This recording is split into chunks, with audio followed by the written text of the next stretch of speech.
when threats emerge in the universe. When conquerors approach and the danger is high. When you have to face powerful rulers who want nothing less than complete control of the universe. Then you have to come together and work as a team. You have to dig deep, find your resolve and your courage. You have to understand your enemies and how to stand against them. You have to be bold, decisive, and brave. And you have to be ready to be part of the universe's most legendary defender. Then, when the universe needs you, you can form Voltron, the greatest hope of the universe. Coming to a role-playing game made by Catalyst Game Labs, publisher of acclaimed games including Shadowrun and Cosmic Patrol. Catalyst brings an all-new rule system that emphasizes the teamwork at the heart of Voltron, and also allows for awesome displays of power from the universe's greatest defender.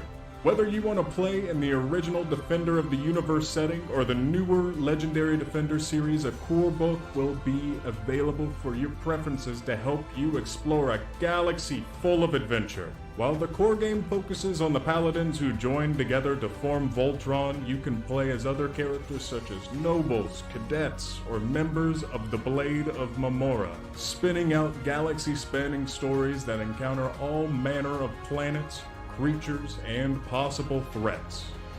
The dice core system used in Voltron, the role-playing game, is easy to learn and use while providing great depth of play. As you roll a pool of 3 dice determined by your skills and attributes, your decisions and circumstances can make those dice better or worse, so what you choose can have an instant impact.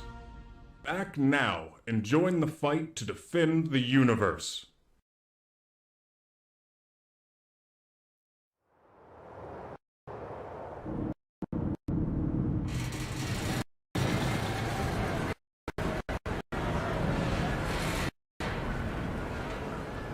There are 3 constants: cold, work, and the moan.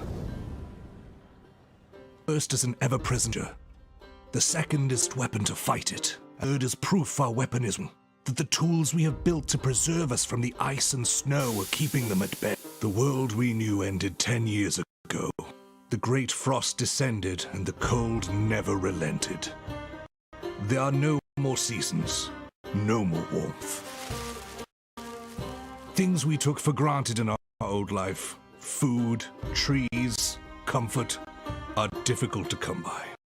It is a hard life, but it is the only one we have. We go forward, day after day, driven by the same words that spurred us on since we migrated north.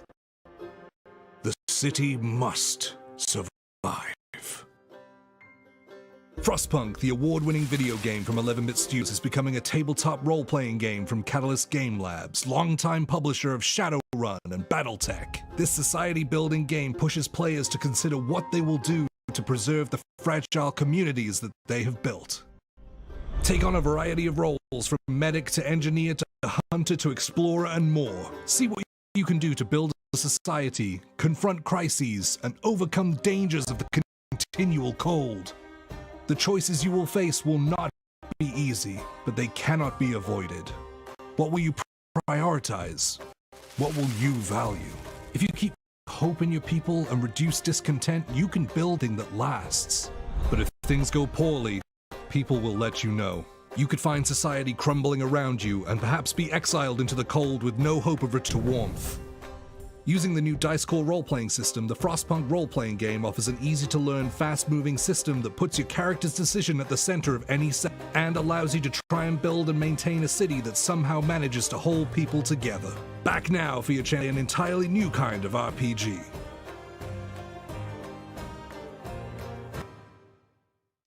Hey everyone, happy Tuesday. Welcome back to Tuesday Newsday here. I'm Rem Alternis. I'm the Community and Marketing Director for Catalyst Game Labs, and I've got a real special guest with me today. I've got Kevin J. Anderson and Nikola Tesla.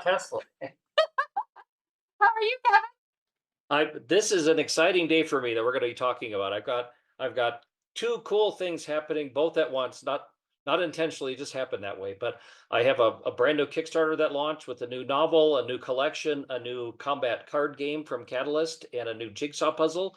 And I have a brand new book that just came out. That's just got a rave review in New York Times yesterday. And like New York Times never reviews my stuff because I write like entertaining fun stuff, but they loved it. It's a cosmic horror thing, and anyway, we have a whole hour. We'll talk about each one of them, but I'm so today excited. is exciting, and every time I sit down for a Zoom call, Nicola comes up on my lap here and decides to be my Zoom buddy. We, So we do have one more special guest.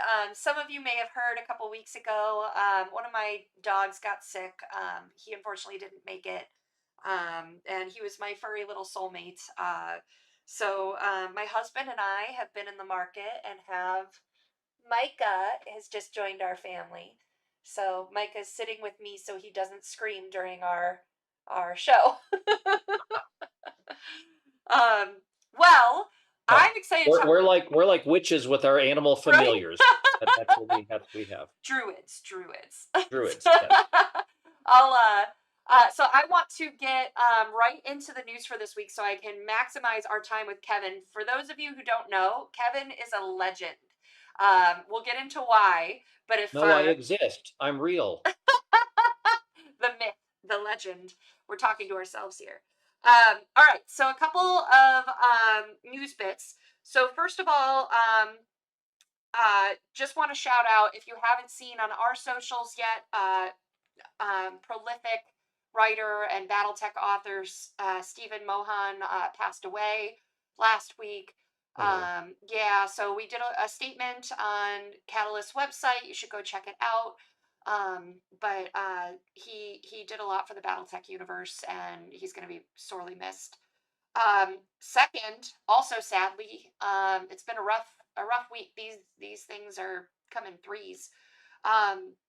Amber Cook passed away, and Amber used to work for Catalyst as like general manager and stuff. I never had the opportunity to meet her or work with her, but we're getting a statement ready to release to thank her for her time and her work and her efforts. But it's been a rough week, guys. Rough couple weeks. In more positive news, we have Kickstarters. So last week, the Kickstarter update apparently didn't make it out. Tyler was at VoltCon in Indianapolis, so just lost track of time and had to get the show running because it was him and our customer support person, CJ, that were running things there. They had a great turnout. Lots of demos were done for the Voltron RPG. I saw the question in the chat, so just keep in mind it's the new Netflix version you can get a book of, or the old 80s version, but no vehicles. So those are your options for Voltron. And that should be, again, we got some approvals from NBC. They gave us a little bit of feedback, so we're tweaking that, then sending it to them again, and then we should be good to go live with the Kickstarter once we get that approval in. My Kevin J. Anderson update, because I've been talking about this for a couple weeks. That Dan Shamble Zombie PI Kickstarter is launching 4 hours ago ish. So I'm going to drop the link in chat real quick. I'm going to do it a couple times today during the show, but I would love if you guys, while you're listening to the show, could go over to check it out and give it some support. Well, we are almost at double our funding goal in 4 hours. So maybe by the end of this hour, So Not we'll that you're talk clicking about it. refresh every. Well, we'll talk. You have my full attention, Rem. And so do I. So Another quick update for you guys. I did get an email today from Jordan Weissman's team. I had him on a couple weeks ago talking about his Sea of Legends Kickstarter. And I did want to share with you, they have a little update for Halloween here. So they've refreshed the Kickstarter page with all new content and gameplay to showcase the game and the progress that's been made. In the spirit of Halloween, they're offering new skins for playable characters that's included in the Tier 2 digital extras, Powder Monkey, and all tiers above it on Kickstarter. Additionally, there's a second playable character that the user can choose at the start of the game, Captain Jack.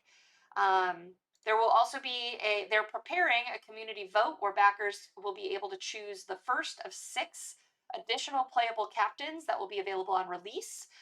Each one would come with a skin if you backed at the Powder Monkey tier and above. So I'm going to drop that link in chat too. So please go support Jordan as well. Do all of your shopping while you hang out with us on Tuesday Newsday. All right. So I gave you guys the mercenaries. I talked about Tyler being busy and then distracted myself. So things are still shipping. Things are still arriving at the hubs and QML. So things are moving forward there. No starting for international yet until they get all those shipments. So we knew we would be waiting for a couple weeks. And then the update I got was we are for US, Canada, and rest of world that doesn't have the hubs. We are at 19,300 backer orders that are either shipped or the shipping label's been printed while the box is being prepared and just needs to be affixed and then shipped out. So in process and complete, 19,300, which means there's about 1,500-ish left in that region, which includes the short ships, the short stock stuff. So really close to the end for US, Canada, and rest of world without the hubs. And then we will be keeping you guys updated on international here as we get the news. All right, new releases. So this month, I've talked about the new releases for Overlords in Training. The Kickstarter is completely fulfilled. So it's now on the Catalyst store. So you can get Kenyon Bill's first board game. That one is a card game that allows you want to conserve your resources and take down your enemies a peg, or your other players a peg, to appease the ultimate boss, Mike, who is going to get stronger if you don't appease him by your violence against your friends. So,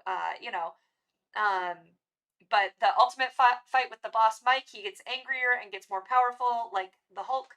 So check that out. Overlords in Training is on the web store at store.catalystgamelabs.com. We have the Battletech 40th Anniversary Dice Tray and the Shadowrun 35th Anniversary Dice Tray finally are on the website, so you can get your store. I designed them along with the 35th dice set and the 40th dice set, so you should get all of them so that I can keep bragging to Lauren about how good I am at that and how great I did. So every time I get on a call and I hear how great they are, I do the hair flip. So help me out, throw some support at those. And then our new releases for the rest of this month. So on Friday of this week, the Field Commander's case, which is the minis carrying case for Battletech. So it's branded Battletech. It's camo, has the Velcro on the front, lots of storage, book space, everything. We released that, soft released that at Gen Con this year. That will be released on Friday this week. Force Manual Karita will be released Friday. The Technical Blueprints will be released Friday, and the Battlefield Support Deck Revised will be released Friday. So all of that goodness to come. If you would like to hear about the new releases, and also it's coming in November and beyond, you should join our mailing list. Go to catalystgamelabs.com, scroll to the bottom, and you'll see an email bar that you can join our mailing list at. And finally, PAX Unplugged. That's what we're gearing up for now. So it is the first weekend in December. So that is December, I think it's the 5th through 8th. It might be the 6th through 8th. I can't remember if it starts Thursday or Friday. So PAX Unplugged is in Philly. You should come hang out with us. And that's where we do all of our release announcements for 2025 that we're allowed to talk about. And we've started collecting our list of what we're going to share. And we got some exciting stuff for you. So don't worry if you can't be there. We will be here on YouTube streaming through the whole thing, so you'll get the news too. So make sure to follow, subscribe, like, do all the things. All right, that's all the news. It's the Kevin show now. So Kevin, But I have more news. We'll do more news. So. who are you? How might people know your work as I bring up a poster you sent me? Well, they might have heard of something called Dune. Are you going to pull up that poster? It is up. Okay. Well, boy, for more than 25 years now, I've been working with Frank Herbert's son, Brian Herbert, and we've written a bunch of prequels and interquels and sequels to Frank Herbert's magnificent Dune saga. And Frank left some notes for books that he had not been able to finish. And then we've spun off from those and written a bunch. And one of the ones that we did was a book, or a trilogy actually, set 10,000 years before Dune. And it's the origin of the Bene Gesserit Sisterhood, the Spacing Guild, the Mentat School, the Sook Doctors. It's how the Fremen start making their inroads on the desert planet of Arrakis after fighting for their freedom and all that. And the first book is called Sisterhood of Dune. And that is the inspiration for this new TV show that HBO Max is going to be showing. I'm not seeing the poster, but I'm assuming everybody else is seeing the poster. Everyone else is seeing it, and they didn't even. You said something about the cast. I'm just gonna point you guys to look at the top right corner of this poster. They didn't even put the cast. They put the legendary writers behind the Dune series. So that's based on inspired by, whatever you want to say. It's got our characters and some of the story in there, and it's the TV show, and that comes out on November 17th. You might also know me because I wrote a whole bunch of books for Star Wars now it's called the Legends, which is why I'm a legend. That's right, because I wrote the Star Wars stuff. I wrote the Jedi Academy trilogy, and with my wife, I wrote the Young Jedi Knight series, and I co-created the Tales of the Jedi comics and all kinds of stuff like that. And I've written for the X-Files, and I've written a bunch of movie tie-in books and all of that. But I do other stuff too, and I've got my own hugely favorite series that I created called Dan Shamble Zombie PI. And we'll talk about that in detail, but it's basically like the Addams Family meets the Naked Gun. So it's a detective humorous series with zombies and ghosts and mummies, and you'll laugh so hard brains will come out your nose. And so there's that series, and that's what our big Kickstarter is all about for another one in that. And I just wrote a really big, epic kind of Lovecraftian science fiction, cosmic horror, really scary. If you like Alien, if you like Event Horizon, if you like Pitch Black, those kind of scary science fiction movies, that's what this is. And it is called Nether Station, and it just was released today, this morning. And this was really funny because my Kickstarter started at 10 a.m. this morning. And I was sitting there at the Kickstarter. You know what? If you don't do these, you don't know them. But you, the guy in control, you're like Igor throwing the switch. You literally sit there, and when it hits 10 a.m., you push the button to go. So I was sitting there ready to push the button when the doorbell rang, and it was the UPS guy delivering my author copies of Nether Station. So I had a pretty exciting time. So let's talk a little bit about Dan Shamble. I got a couple of books here that I'll show up, and Rem can put up. So here's the first one, Death Warmed Over. First of all, do you have the link to your space horror? That's just Amazon, or in fact, I've got I'll put it in my chat. You've got a different chat. Yeah, if you put it in our Zoom chat, or are you in YouTube or? Okay. So there, I'm just in Okay. Zoom, so I put it in our chat. What I put there is wordfireshop.com. That's my personal store, and that's where I will sign every one of the copies and send them out to you. So if you wanted to order a signed copy, and it is just exactly cover price, so no extra charge or anything. So if Awesome. you want a signed copy, get it from there. If you want to order it anyplace else, it's wherever you order books. Amazon, Barnes and Noble, Mysterious Galaxy, any place that you like to get books. Cool. Um, so we'll talk about Nether Station because that's kind of got a cool, really cool story in it, and I'm busy writing the sequel to it right now, which I'll turn in by the end of the year. So Yeah, um, let's talk real quick about your writing process because it's cool as hell.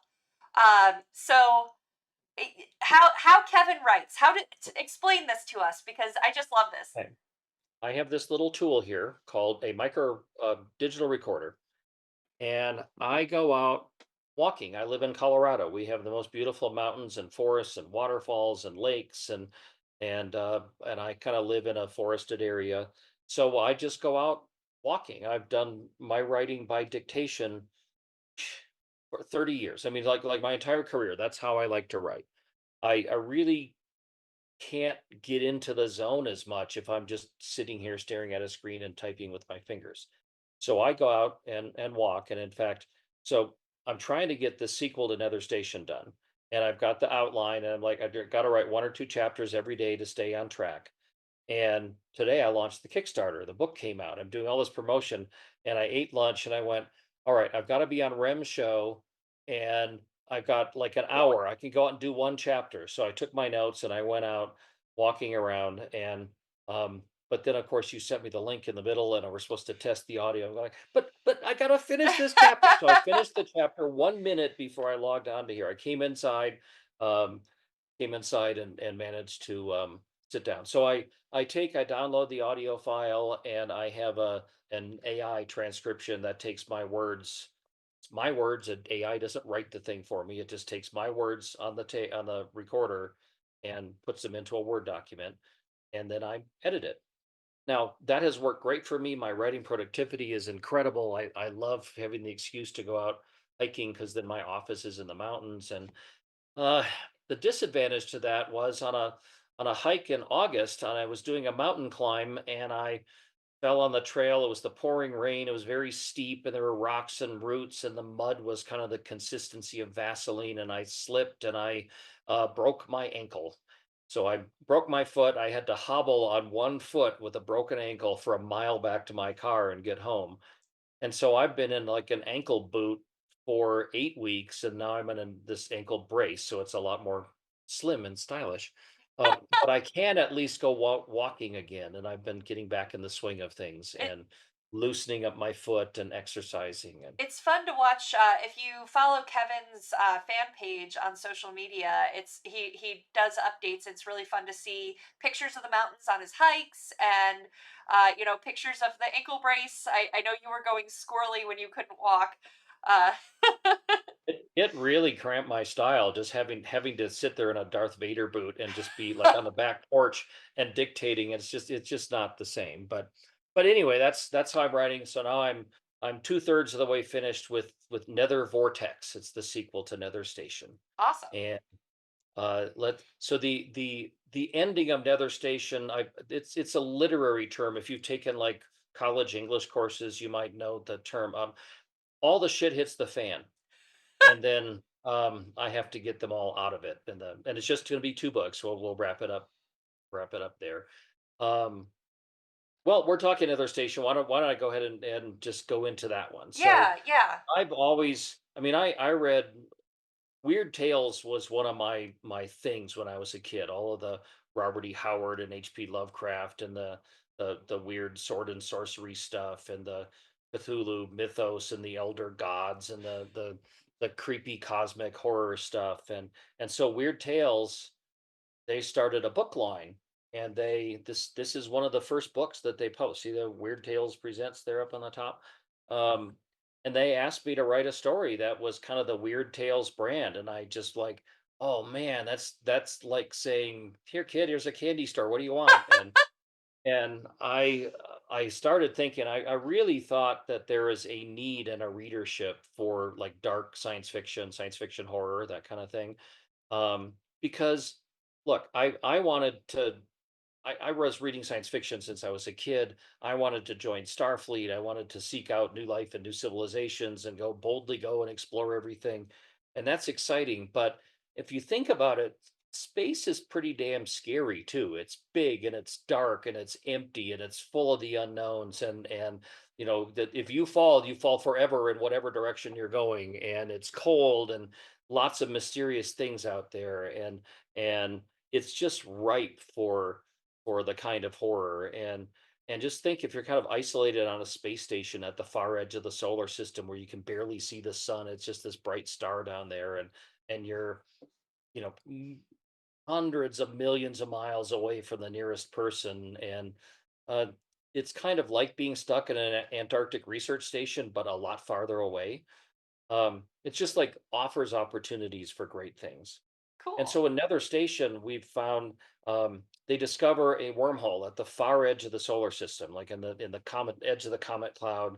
And wormhole's not this big bright signal beacon; it's just kind of a little blur in space, but it could be a passageway, like a shortcut to Alpha Centauri. So if you want to go to another star system, you just go up there and then go through the wormhole. And so this big, well, I based him on Jeff Bezos, but everybody compares him to Elon. Kind of this big bossy, richer than God, can do whatever he wants, and decides he wants to set up like this nether station outside the wormhole. He wants it to be like Grand Central Station so he can control all the passage through, but they have to test it first. And um, again, I'll use a literary term, weird shit starts to happen. And there the wormhole may not just be a shortcut to Alpha Centauri. It might be like the entrance to this labyrinth where all the dark elder gods have been sealed away and imprisoned. and Oops. and so just here's just like one little hint of a scene that's not really a spoiler. So they're up there. They're in the edge of the solar system. It's like nobody has ever been out there before, and they go to like this nearby cometary fragment, this big chunk of ice, because you can take the ice and use it to make water and oxygen and rocket fuel and everything. So they go over there to extract a bunch of ice to use for their purposes, and they land on this comet that again has been on the edge of the solar system and nobody's ever been out there. And they find this gigantic ice temple with the figure of Cthulhu carved inside it, sitting on the comet and looking toward the wormhole. Nope. Nope. Walk away. Walk Yep. away. So that'll give you if that doesn't give you a chill, it just kind of gave me a chill just describing it. So great stuff. It's yeah, definitely my most suspenseful thing that I've ever written. It just once things start going, it just really, really gets rolling. Um I write all these popular things, the Dune stuff, the Star Wars stuff, and critics don't tend to notice those because fans are going to read them anyway. They want like more literary stuff. But I've been getting, it's credible, in reviews, like Library Journal and Book List, and yesterday Awesome. the New York Times came out of it, and Locus Magazine called it the very definition of cosmic horror. Ooh, that's So if you awesome. want to read a 350-page definition, it's right there. And I will say, as we segue into Kickstarter talk, um, my one of the first Kickstarters I backed for you, you did an add-on which was the mystery box.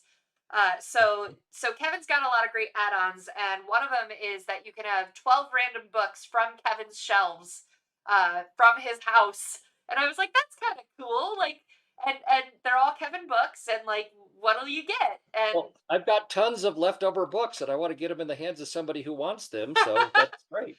so I read one, and maybe you can help me with the title because I'm really bad at remembering those.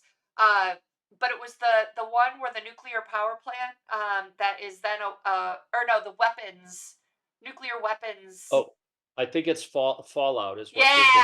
Yeah, yeah. Yeah, So it's they go nuclear down. storage. Yeah, Yep, go ahead. they go down to find, like, check out, like, is this going to work for nuclear storage, and they have this whole plan, and they get trapped down there, and all this kind of, like, the old military, like, ways to stop people from being in there go off. And it was really interesting to me because when I picked it up and read it, I was like, all right, like, military, like, old military bunker and nuclear waste and stuff like that, like, not my usual type that I read.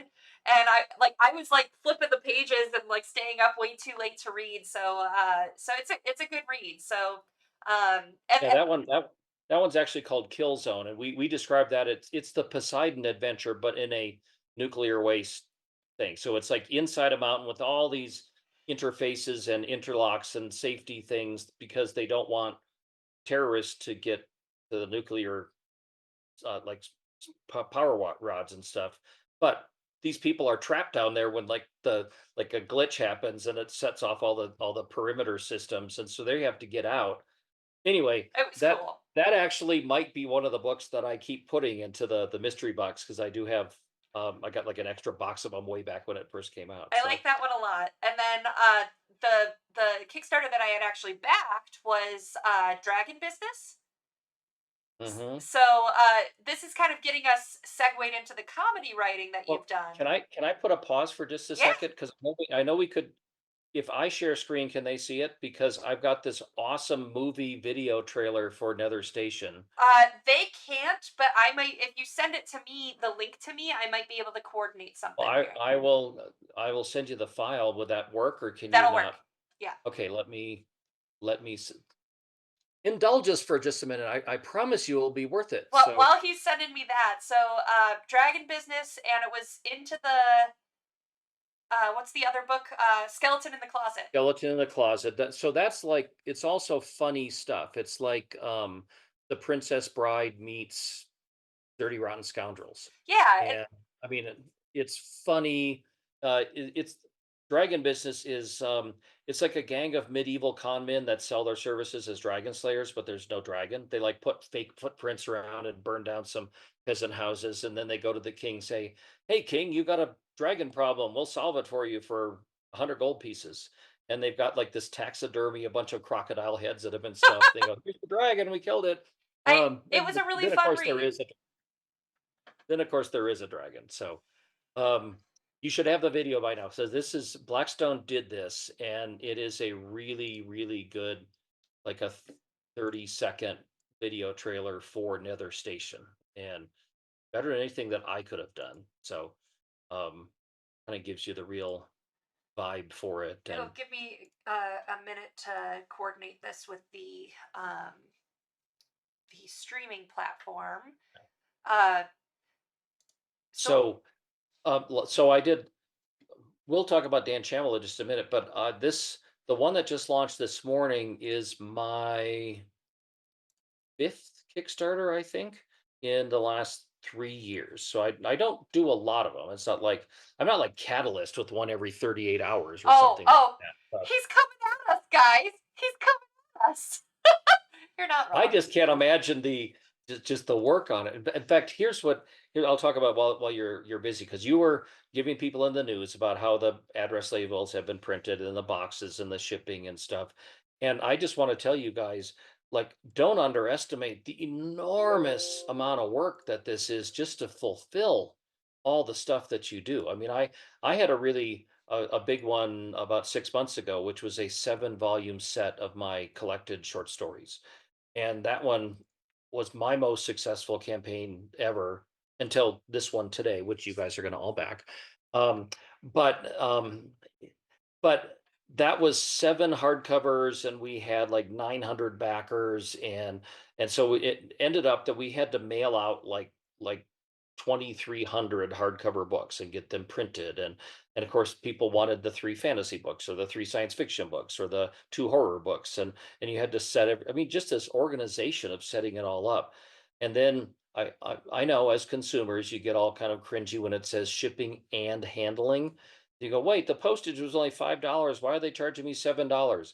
Well, just think about buying 1,500 flat boxes that these things have to go in. And we went through 3 cases of the shipping tape and 5 rolls, like giant like bales of the bubble wrap that we had to wrap around all the books. And I had to pay like 8 people to come over to have these big Kickstarter mailing bashes that we did You can and also stuff. see So pictures there's of those on Kevin's socials. yeah, So yeah, I've been posting those. So that one, if you're doing a tiny Kickstarter when you're mailing out 100 of them, you might not notice the difference, but it really starts to add up when you're getting to be a big campaign, because there's a lot of extra work that you don't want to underestimate. So Well, I've got You the got it. file queued, All right. so I'm going to take us back over to the video screen so you won't see us or hear us for a quick minute, and then we'll Like be right 30 back. seconds.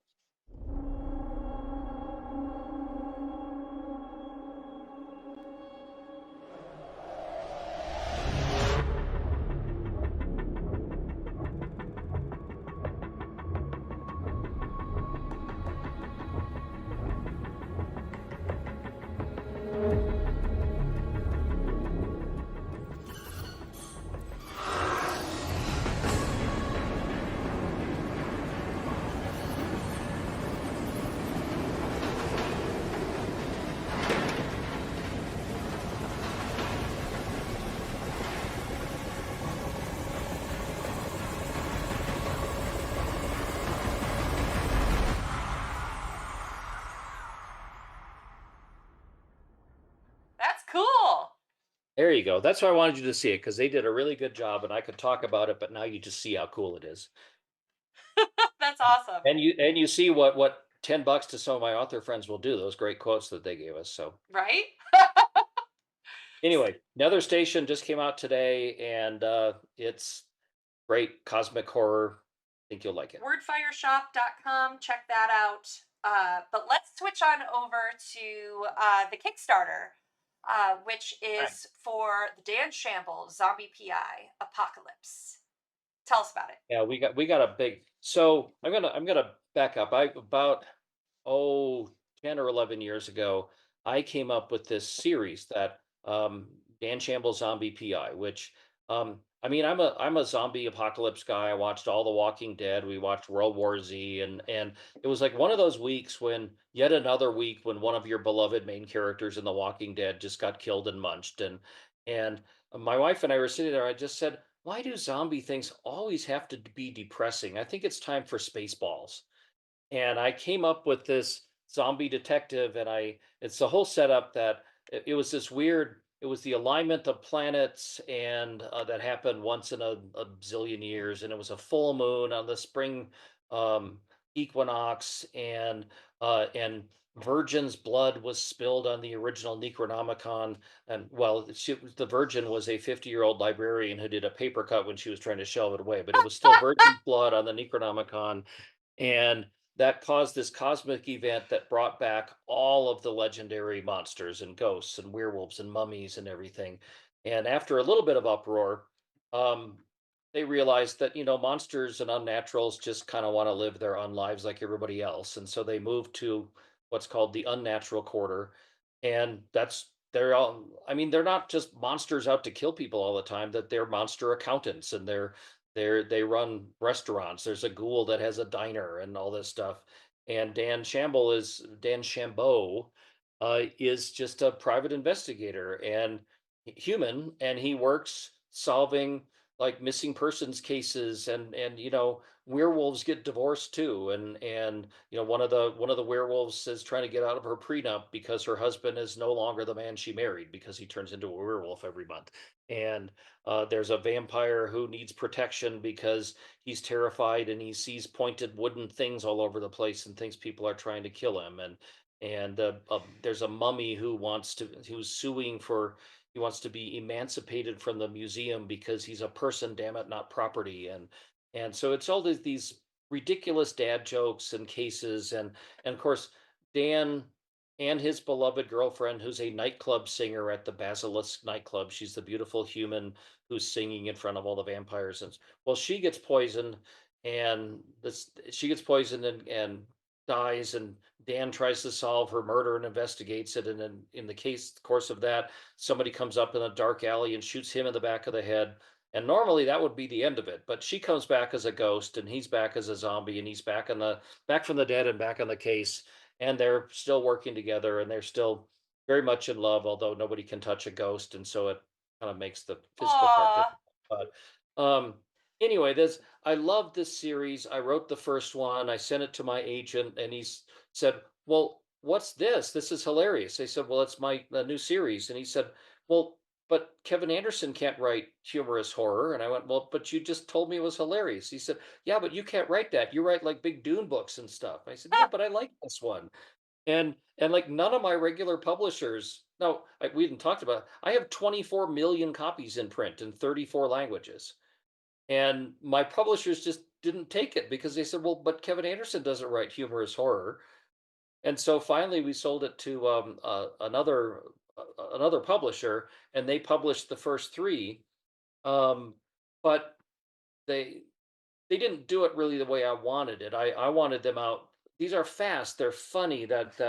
Um, here's the first one, Death Warmed Over, and then we've got a slimy underbelly, and this was last year's Kickstarter, Bats in the Belfry. There are now 11 books in the series, but I wanted them out like every 6 months so that people could just read the next one, and they wanted to bring them out one every year and a half, and they charged $15 for the book, but then they charged $15 for the ebook. And I went, well, but that doesn't work. And anyway, the series didn't do as well as they expected or I expected. And eventually they did 4 books, but I wanted to keep it going. So I did a couple of story collections, and then I wrote and self-published a brand new book.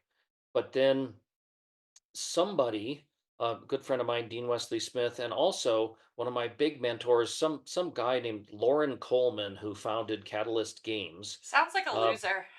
kind of said, Kickstarters are kind of a good way because the fans want this, even if the regular publishers don't get it.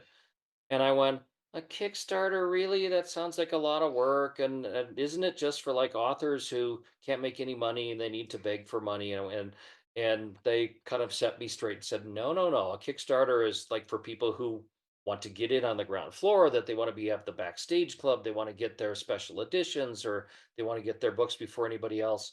So I went, okay, I'll run. We'll see if anybody wants a Dan Shamble book. So I ran a Kickstarter for it, and first Kickstarter I ever ran, it paid me 3 times what the other publisher was paying me. So I went, oh, okay, maybe this is the best way to do Dan Shamble. And then we did the Dragon business, and then I did last year's was, like I said, last year's was Bats in the Belfry, and then this year we wanted to go even bigger. So I have a brand new novel called Horn Dogs. Um, it's about unicorns and their pets because they have pet little dogs just like your dog, Rem, in your lap, but they have a horn. They're called unidogs. And somebody has kidnapped a unicorn's pet dog, and they hire Dan Shamble to find the horn dog. And so he's on the search for horn dogs throughout the unnatural quarter, and he runs into the secret society of unicorns. And there's another storyline about an enchanted prince who just wants to be turned back into a frog because he fell in love with a frog when he was a frog, and he just wants his romance back. And there's a fairy godmother who is killing it on the home shopping channel with her new line of glass slippers. And so that's the Horn Dogs novel. But I didn't want to just do another Kickstarter for just another novel. So by this point I had I think 8 Dan Shamble short stories that I had written for various anthologies and magazines and whatever. um, and so I also have a new story collection, which is called Stiffs and Stones, because Dan Shamble is a stiff detective and he's got stones. So that's Stiffs and Stones. And working with Catalyst Games, we've developed a Dan Shamble combat card game. It's Dan Shamble Adventures. It's in um, their storybook. Um, what's it called? Storybook Storybook Adventures. battles. Berwick Battles. Yeah. So it's a card game that has all Dan Shamble good guys and bad guys in it, and we're still finishing up some of the artwork on that. So you can get the Dan Shamble card game and the cover art, and I should have sent that to you too. But the cover art for Horn Dogs is this big, beautiful Dan Shamble with his gun drawn, and he's in a Mexican standoff with a unicorn pointing his horn at him.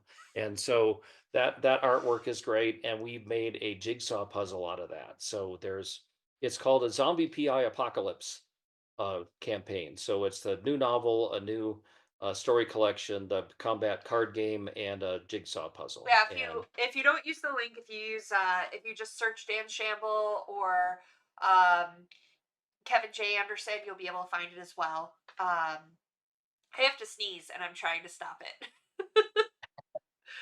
well, um I'm talking anyway. So that's we funded in 50 minutes this morning. It's been It's been 4 hours, and we're getting close to uh, double what our ask is, and we still got a few weeks left to go. So, um, obviously, this guy is my passion. We've got lots and lots of interest in a Dan Shamble TV series. I've got a very well-known comedian who loves it and is taking it around.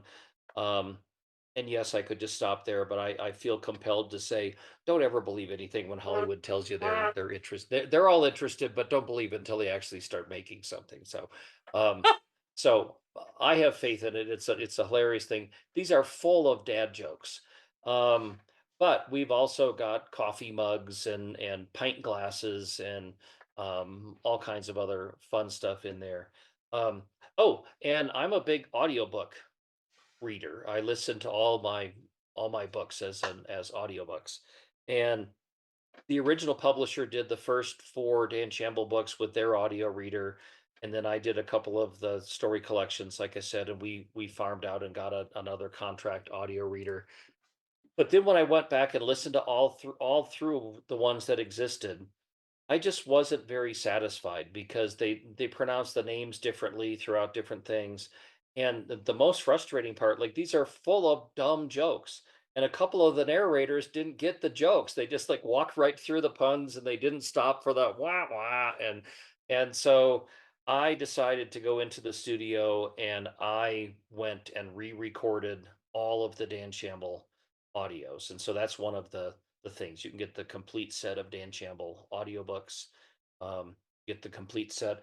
For the Kickstarter, I am autographing all of the hardcovers. So anybody who orders hardcover copies will get them signed.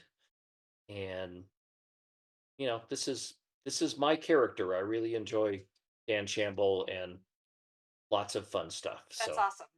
The passion project from an author is always exciting to get in on, because even no shade to Dune and Star Wars and everything else, but you're writing for someone else's IP, and so being able to be off leash because it's yours is pretty yeah, exciting. I can do what I want, and I don't have to get approval for it. But just kind of I know your audience, the people who are here are already full on. They know how Kickstarter works, and they're happy to go to Kickstarters and stuff. But I just want to emphasize that Kickstarter allows us to do our passion projects. That if this was me and I was like the one publisher, they did 4 books in Dan Shamble and just decided to stop, I'd be literally dead in the water. I could not do a thing with it. Nobody else would pick up book 5 in a series. Yeah. And that just would not have happened.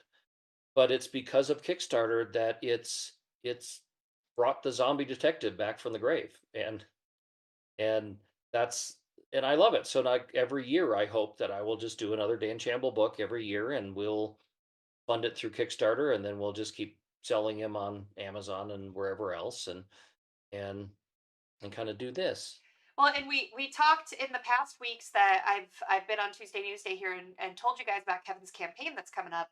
Um, we've talked about how Storybook Battles, the game that Catalyst is producing, is going to be you're going to be able to cross play with other stories. So let's say we did a Shadowrun version of Storybook Battles. You could have Dan Shamble and the good guys versus the mega corporations of Shadowrun and stuff like that. So it's all exchangeable for some um, fun cross world promotion Yeah. there.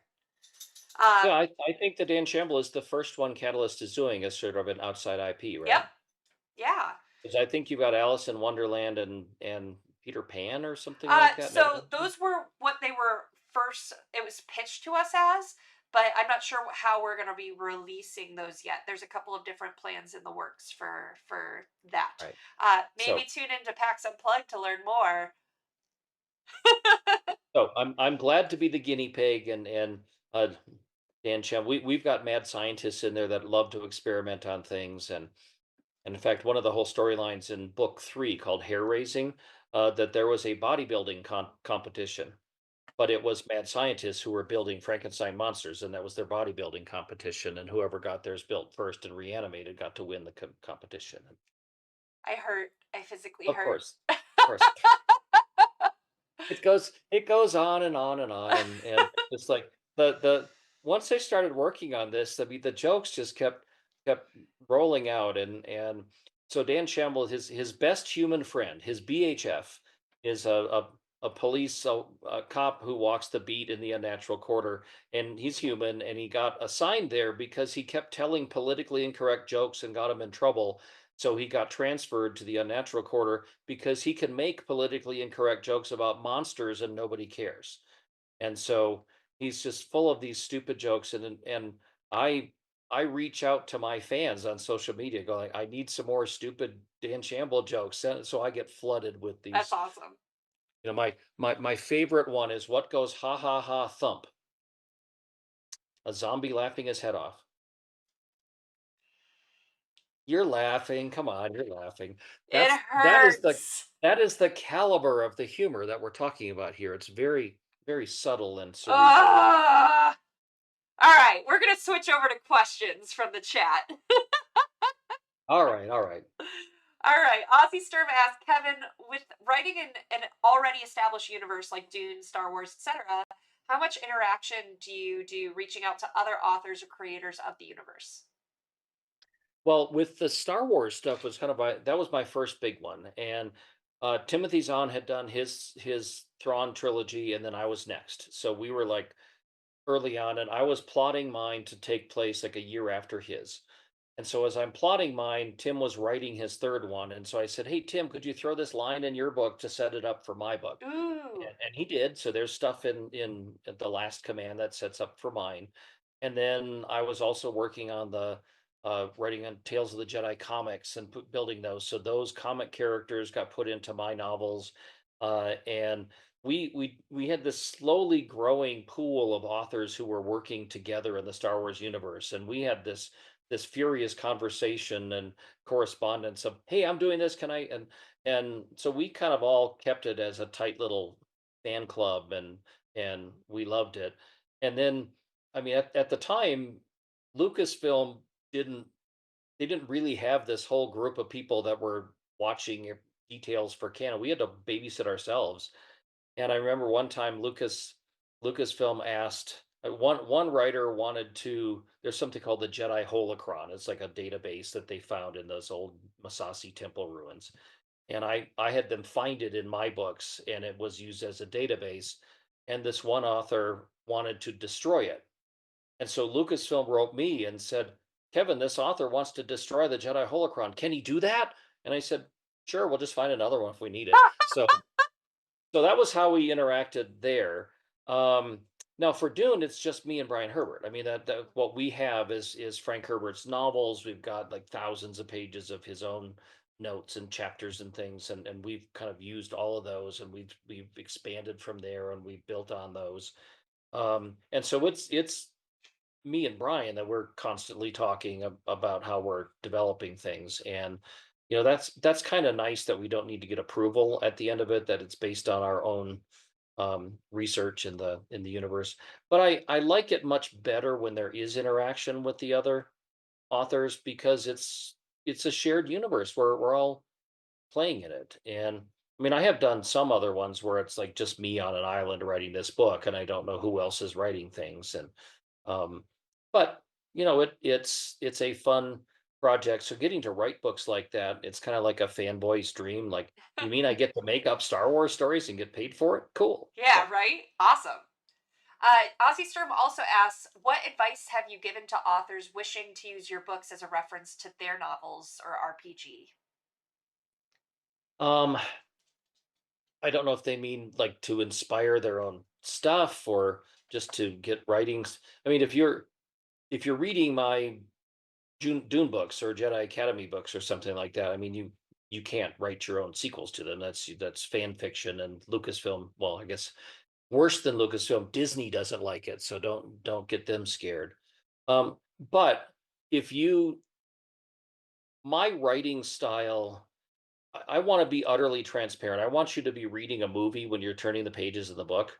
I don't want to show off how fancy a metaphor I can make, or how many times I can make you look up in the dictionary a word that you never heard of. That's just not my style. I want you to forget entirely that you're reading, that you should be so absorbed into the story that you forget the words, and I think clarity is better than fancy writing. So that's kind of my take on it. Okay, cool. Mahi Mahi asks, Erasmus is such a great villain. No questions, just appreciation for a quality antagonist. Uh, so Erasmus is sort of like our Dr. Mengele crossed with Pinocchio. That he's this thinking machine robot that really, really, really wants to be human, and he wants to understand humans. And if he has to dissect a million of them, he'll do it. And it's just he's kind of that this naive charm to him, but he's the nastiest, most evil, vicious torturer. And it's just we loved that character, and you know, hoping that the Dune TV show goes and enough other things so that you eventually maybe see that That's awesome. series of that. Nothing happening now. Don't get excited. We're just kind of hoping. JOK asks, is there any franchise you'd like to write for? Dan Shamble Zombie PI. I'd like that to be a huge movie series, and then I get to keep writing in it. Um, Yay! I have been asked that a lot, and there are I mean, I used to do this so much in the 90s, but the work in writing in franchises has kind of dwindled away. There used to be a paperback book for every single movie that came out, and they just don't do those anymore. And they don't do spin-off books very much. Um, I mean, Batman is really interesting to me. And I did one Batman book for DC Comics, and I loved it, Cool. called Enemies and Allies. And Ooh. Batman as a character is just very fascinating to me. Of course, there are millions of different versions of Batman. I would not do the Adam West version. Let's just say that. I prefer the darker ones. But Hot take. yeah. So, but I've got my Dune work, and I've got the Dan Shamble stuff, and I mean, I am so busy right now, and I'm happy and Good. getting lots of good stuff done. Uh, oh gosh, Lorcan asks. Lorcan is one of our mods. He's from Ireland, and let's just say, he could be a character in your Dan Shamble series. Uh, is the area around Nether Station another region? Yes, it is. Believe me, we make jokes about that all the time. We've got a wisecracking engineer, and she's just constantly, you know, oh, we're going down your hole now, and then Oh like, oh, no! we've reached the nether regions now, and like it's all kinds of off color stuff. I mean, you can't call it Nether Station without making those jokes. So it's Yeah. there. Um, and they might get the taint if they go through the wrong Oh direction. no! There's all It's not a comedy, unlike the Dan Shamble stuff, it's not, but we do have a loudmouth, wisecracking, female engineer who's just kind of obnoxious all the Awesome. time. And if anybody watches the Archer cartoon, she's like Pam. I mean, just as constantly in your face and loud, and Cool. she makes all the jokes. JOK says it does sound a bit like Discworld for Dan Shamble. Any inspiration from there? A little bit. I think Terry Pratchett I mean, they were laugh out loud, silly fantasies. And I mean, Jim Butcher is a really good friend of mine too. And like the Harry Dresden, those are very funny and amusing, but they are serious stories. And this is really I mean, there's a serious story in it, but it's really slapstick. And it's meant for dumb jokes. And when you do something that silly, you can kind of do some social commentary and get away with it, because there's a vampire and a werewolf got married, and they're getting kicked out of the neighborhood because they don't want mixed marriages in there. And Oh my gosh. there's a senator who thinks he should take away unnatural rights because they're not really humans, and they should not be able to. And there's another comment. I mean, I kind of cringe doing this, but I gotta put them in there. But there's one like, oh, you're just bringing all these monsters in so that you can shift the vote in the next election, and it's stuff like Too that real. that you can get Too away real. with, and stupid stuff, but it's still things that I maybe want to comment about. So anyway, Mark Tassin asks, Amazon doesn't show book 4 in its series list for Dan Shamble. What's up with that? I don't know. I wasn't aware of that till now. There should be. there should be 9 listed because the next 2 are in the Kickstarter, so they're not there. But book 4 is Working Stiff. It should be Death Warmed Over, Unnatural Acts, Hair Raising, Working Stiff, Slimy Underbelly, Tastes Like Chicken, Services Rendered, Double Booked, and Bats in the Belfry. Cool. And then 2 more coming out with the Kickstarter. So, um, Oh, well, I mean, he says in chat there are 9, but they're numbered 1, 2, 3, 5, 6, 7, 8, 9, 10. well, this might be a shock, but Amazon sometimes makes mistakes. What? Well, I'm glad that they're all listed at least.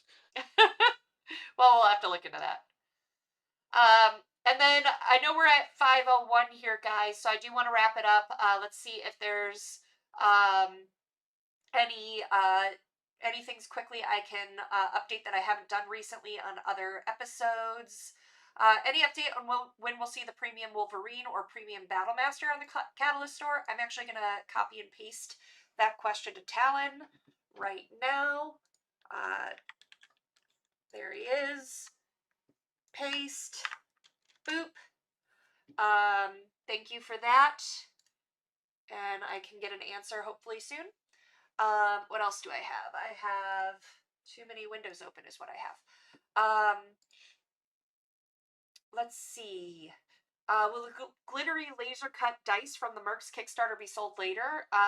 We will see. I'm not sure everything in terms of the swag that's going to be released just yet, but as we get close to finishing fulfillment, we'll definitely let you guys know.